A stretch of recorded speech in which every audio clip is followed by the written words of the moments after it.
Hello and welcome to vlog number 48. This week I finished off the challenge piece for the Tabletop Crafters United Discord, and today I found that I won the contest again, so I'm absolutely over the moon. It came out better than I could ever expect, and yeah, I put the video for this live on Tuesday, so if you want to watch it, it's a long 1 hour and 45 minutes, but yeah, it was an epic build and it won the contest, and I'm very, very pleased. Also this week, on Facebook, as part of that memories thing, which some of us love and hate in equal measure, I had a reminder that 4 years ago was when I was stuck in Belgium on my own, got bored, started watching videos and making terrain, and this whole journey began. And as you can see, yeah, look at me now. So yeah, I thought I'd take a quick screenshot and share that with you. It's been a bit of a bitty week. Other than that, I've been focusing on various other bits and pieces. I've had quite a busy week in my private life, but I have got some hobbying done, and so there is some stuff to show you. But those two things are probably the highlight. The fact of winning the TCU challenge, thank you so much, and the other entries were just amazing. So what you need to do is join that Discord, which you can from the link below in the description, and get involved. And why don't you enter? Go on, just do it. What can you lose? And the second thing, obviously, was remembering this is now 4 years since I started really making terrain. So I'll stop talking on this intro now, and I'll invite you to really enjoy the rest of the video, and I'll see you again at the end. As you can see, the Watcher's body is now done in the air dry clay with all the lumps and bumps, and I'll be able to paint that up really nicely, so I'm very pleased with that. What I've got to do now is paint up the roots. So I've got my raw umber, and I'm going to paint over exactly the same way as I did before. So I will just get that done. I will move the camera very slightly so that I don't get in the way when I'm painting. Actually, I'm going to be okay, so I'll just crack on with it and take a minute or so, and then when that's all done, I'll be able to dry brush it and then move on to the water, which what I'm really looking forward to. So yeah, just quickly come in here and paint those roots, and that is looking much better, much more what I was aiming for, with that kind of twisted look that the original had. So yeah, good. Getting closer with this now. I can almost taste the completion. I will come back when this is done and when I am about to start doing the dry brushing later on today. Next task is to fill the gaps. Now the gaps aren't too bad on this model actually. There's a big one there and there's a few other little ones around, but they definitely do need to be filled, so it's worth you doing. Now I'm going to do two techniques. The first one is going to be using green stuff, and the second one is going to be using some awesome filler that was recommended to me by Brushstroke, and if you do not yet subscribe to his channel, then you absolutely must go over there. So as I say, first off is going to be green stuff. So we mash it together in water and then kind of make sausages and then push it in there with a tool, and it dries, and it's great. I mean, green stuff is very reliable, particularly for larger gaps. I will let you to watch that, and I'll come back and talk you through the second option when we get there.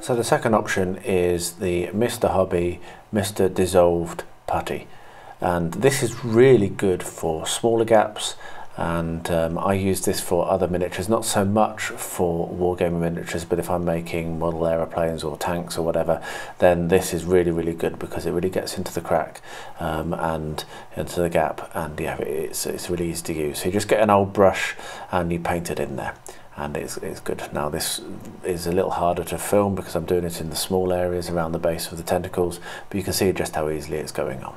So yeah, highly recommended. If you don't have this, go and grab some. And now for a process that I've been looking forward to for a very long time, and actually kind of influenced me in doing this, even though the artwork obviously is superb. I'm not going to claim to be the originator of this idea. This is absolutely inspired, 100%, and inspired is the correct word, by an amazing YouTuber called Marklin of Sweden, who I absolutely love. I do not miss any of his videos if I can help it. He is a joy to watch and inspiring and wonderful, and if you don't yet subscribe to him, then you absolutely should. So go away and do it. I'll wait. I hope you've gone and done it. I'll wait a bit longer. Have you subscribed yet? If you haven't, please go and do it. He's brilliant. Anyway, this, I don't know whether he came up with it. He probably didn't. But this technique for making water uses terrain glue and toilet paper. And that's it. So I'll show you the process, or you can watch his video, which is probably going to be far better than mine. But there we are. Let's get that open.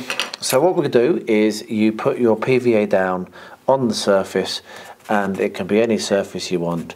You put your terrain glue down, so watered down PVA, nice and thick. So I'll get this whole thing covered. I might even get a bigger brush, because this might take some time with this small brush. So yep, I will get that done and then be back in a second.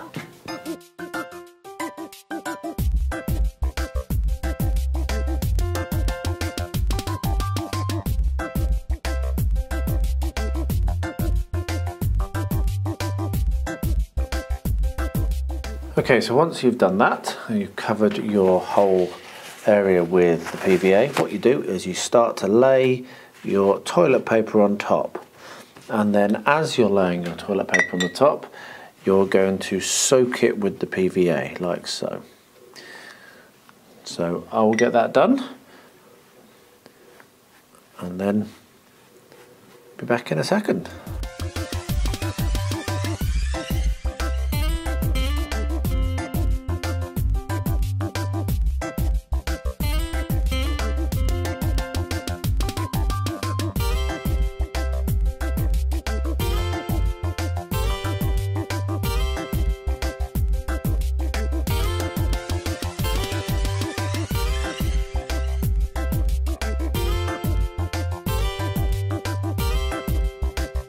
What we then do is we build up several more layers. So I'm going to get that done without rolling the camera, because this is just going to get quite repetitive. So I'm going to do 2 or 3 more layers, and then I'll bring you back when I'm ready for the next step.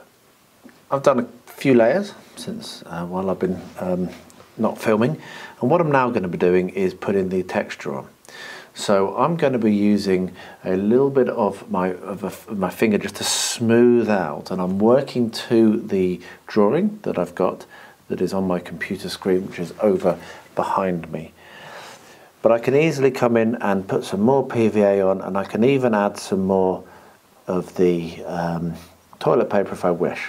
And what we want to do here is, this is where we're putting either waves or in this case the ripples. His video is all about doing this for a sea, but obviously this is going to be a lake which is has the watcher coming out here. And so what I'm going to do is I'm going to start to actually build up like this the ripples, because what happens is there's ripples coming out away from where the watcher is, like this. And that actually is a really simple thing to do. So we just push away in that way from where you want the ripples to go, and there we are, we have a ripple out around where the watcher is, and the tentacle will be able to sit nicely here, and that'll be fine. So now we're going to do the next step, next stage out, and we're just going to put a ripple coming out like this. So now we've got 2 ripples, and then we're just going to do little ripples coming out from there like this, just pushing, try to obliterate the edges of all of the toilet rolls, but just pushing like this, and you can see that here you've got the effect that we're looking for. And then harder is going to be, because I want it to actually be quite smooth up this end, so I might need some more PVA just to break those edges up. There we are. So we're going to do nice and smooth coming up towards the shoreline with just the smallest of ripples. So let's try and smooth all those out first, and then we'll leave this to dry. So once I've got this to a ripple state I'm happy with. It will leave left to dry overnight, and then I'll come in and start painting it tomorrow. But people have just asked me on the Discord to give a review of this process. I saw this years ago when I first started looking into doing terrain, which was for a model railway, not for wargaming or for anything like this. Didn't even consider doing stuff for Tolkien, even though I loved the books. And this was one of the early videos I saw that I was like, wow, that's amazing. And I have always wanted to give it a proper try like this, but I've never had the opportunity really. And that is wonderful. I mean, look at that. That took no time. You've just watched me. It's been 3 minutes, and it was probably 20 minutes tops putting down the toilet paper. That's really good. I'm very, very impressed. So I think that's done. I'm going to leave that to dry, and I will bring you back in for the next step when we're going to be painting it, which is going to look amazing as well. Oh, can't wait. I'm so pleased with that. That does look brilliant.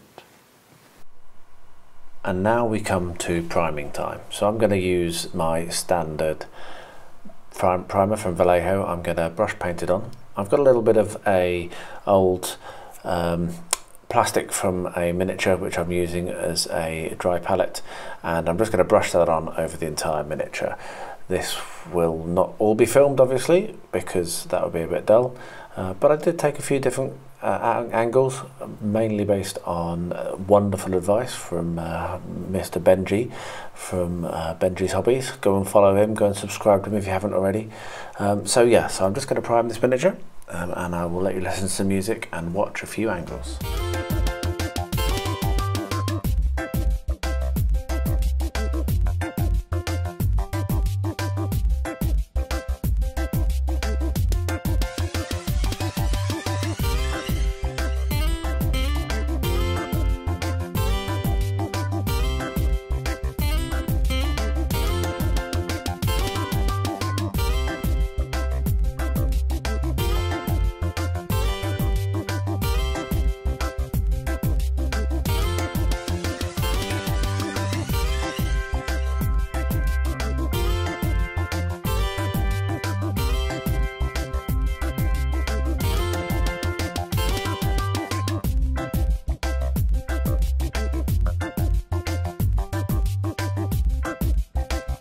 I've had this sat in the sun all day and it's dried, and I'm very, very pleased with how it's looking. It's maybe a little bit more wrinkled than I wanted to, but for a first attempt ever at the technique, I'm really happy, and it certainly looks very much like what I wanted it to, with some smaller ripples here and then the big ripples coming from where the monster's going to be coming out, and that's where the tentacle will be when I stick it in place. So what I'm now going to do is start to paint, and the way that it is it's quite dark along the edges, and then it has a strip down here going towards where that is, kind of widening out, which is quite light. So I'm going to start from the edges, and I'm going to have a little bit of black on my wet dry palette, which I've got here, and I'm just going to start painting and see how it works. So we will get a little bit of black paint onto my palette, and we're just going to wet blend all this across, going towards the light in the middle. And the good thing is that this is quite light already, so I can probably leave that quite a lot and then come back in with some put black paint all over it now, but never mind. Come back into that with some white paint afterwards. So we're just going to get started. We're just going to start on the edges with a bit of black.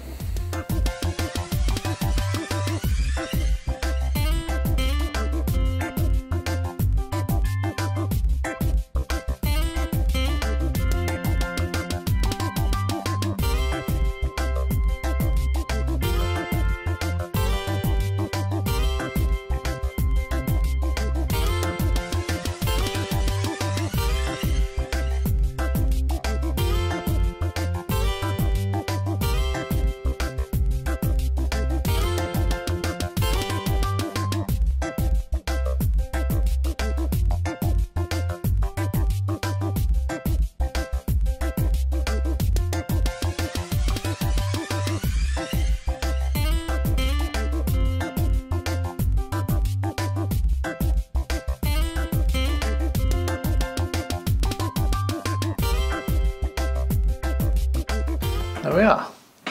I think that looks absolutely wonderful. I'm very, very pleased with that. So I think the next thing that I'm going to do is let that to dry. The final thing that I actually have to do on this build is paint the Watcher here and stick his arms on, stick his tentacle on. So, but I'm going to leave that to dry first, because I'm not totally sure if I'm not going to come back and do a little bit more, but that won't take very long to dry. And then I'm done. Look at that. Isn't that amazing? That really has turned out well. Time for the final couple of touches. What I'm going to do is I'm going to come in with the fresh brush. I've left this for quite a long time to dry, and I'm coming in with white paint, and I'm going to fill in so that this line here has a much whiter line coming down towards it, because that's what I see on the picture. And it was just a little bit grey, the toilet paper being a good colour but not quite right. So we're just going to bring it along like this and lighten it up a little bit. Oops. And it's quite dry. I'm using the top of the paintbrush lid as a palette, and there's a load that was already on there when I opened this new pot. So there we are. You can see the light is coming from over here and then coming down towards where the Watcher is, and a little bit around behind as well. That's a lot better. There we are, the Watcher. So what I'm going to do is I'm going to use the same paintbrush that I just used, which has white on it, and I'm going to pop some of the dark sea blue from Vallejo, and I'm going to paint that over, and I'm going to allow it to naturally lighten slightly with the white paint that was already on the brush. This is obviously craft paint going straight onto air dry clay, so it will dry almost instantly. What I might find is that I need to darken that up a little bit just to give it a little more contrast now that it's against the sea. But once I've done this, I will get another fresh brush and I will put more colour to the sea around it, because there's quite a lot of the toilet paper grey there, which isn't really ideal. So there we are. There's the Watcher done. So I might want to put a wash on that. I'm not sure. I'll think about that. So now what I'll do is I'll get a fresh brush and I will dry brush a little bit more. So I'm going to get a smaller brush and dry brush around the Watcher. So.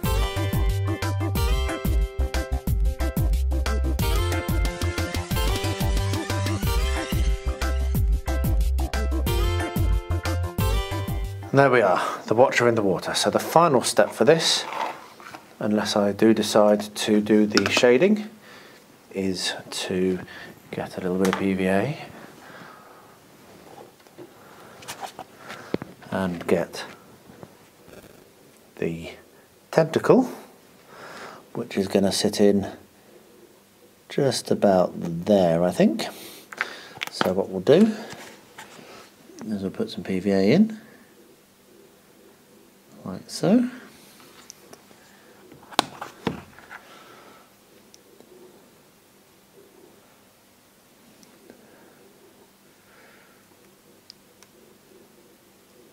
And we'll push that right in.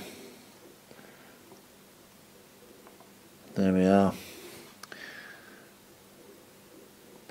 The final touch is done.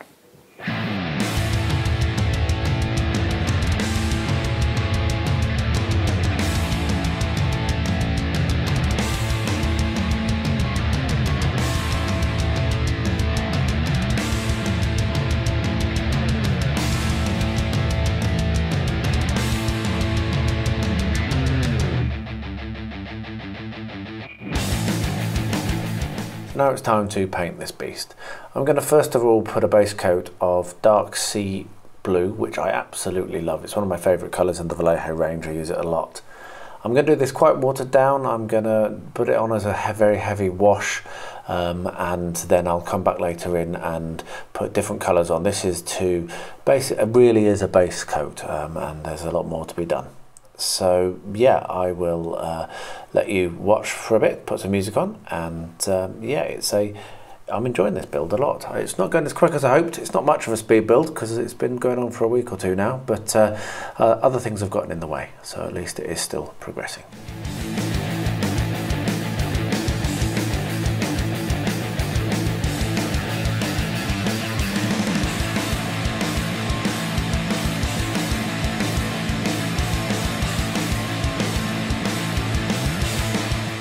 There you are, as I say, a shorter one this week, but still very, very satisfying, and I'm very, very pleased with the Durin's doorway diorama, obviously. The other thing to say, and I forgot this in the intro, is wow, 950 subs. That just blows my mind. I never ever thought that was going to happen. And it happened this week because Neil from Real Terrain Hobbies did a video about why he wants to be a wargamer and said some very, very nice things about me, which are highly appreciated, and linked a load of people over here, which was wonderful. So if you've come to me from Neil, welcome, thank you very much. I really hope that you enjoy my content, and please stick around and watch some more. It's wonderful to have those numbers going up, though obviously that's not why I'm doing it. I'm doing it really because I love it.